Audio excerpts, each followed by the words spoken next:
Welcome back. Today we are looking at a problem called Jump Game 5. It's classified as a hard problem, but don't let that scare you. We are going to break it down so it makes perfect sense. As always, if you get stuck at any point while watching, please ask in the comments and I will jump in and reply to help you out. Here is the problem page. It has a lot of rules about where you can and cannot jump, so instead of reading all this, let's walk through it visually. We are given a list of numbers representing building heights and a maximum jump distance, which we'll call D. We can start our journey on any building we choose. From whatever building we are standing on, we can jump to the left or to the right, up to a maximum of D steps. But here is the major catch. We can only jump to a building that is strictly shorter than the one we are currently standing on. And our view must be clear. We cannot jump over any building that is the same height or taller than where we started. If there's a tall building in the way, our path in that direction is blocked.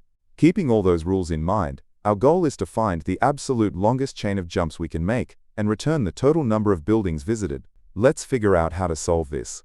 At any building, the longest path we can make is just 1, plus the longest path from whatever valid building we decide to jump to next.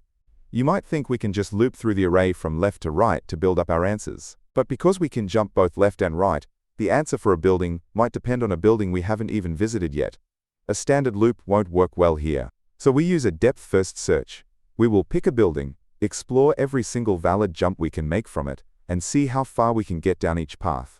To avoid doing the exact same calculations twice, once we find the absolute longest path starting from a specific building, we will save that answer. This is called memoization. And you might wonder, could we jump back and forth forever? No! Because the problem forces us to only jump to shorter buildings, we will always eventually reach a spot where we can't jump anymore. Let's walk through the provided Python code step by step to see how this comes together. Here is the full code. It looks like a lot, but it's very repetitive. Let's slice it up. Inside our main function, the very first thing we do is create a dictionary called scene. This will store the maximum number of jumps we can make, starting from each specific position. Next, we define our recursive search function, which takes our current position.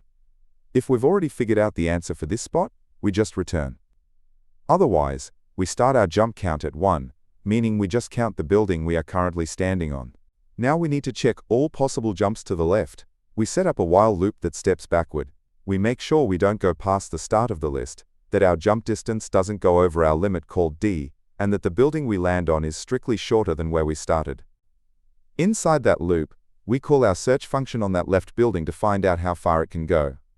Then, we update the best score for our current position to be the highest number between what it is right now, or 1 plus the path length from the building we just jumped to. We do the exact same logic for the right side, stepping forward up to our limit D. Notice how the loop condition itself beautifully handles the blocking rule. If we hit a taller building, the height condition fails, and the loop just breaks, stopping us from jumping over it. Finally, back in our main setup, we run a loop to try starting our search from every single building in the entire array. When it's all done, we look at all the values we saved in our dictionary and return the absolute largest one. Let's think about a tricky edge case. What if we get an array where all the buildings are the exact same height? If every building is height 5, where can we jump? Remember, the rules say we must jump to a strictly shorter building. Because there are no shorter buildings, our while loop conditions will immediately fail for every single spot.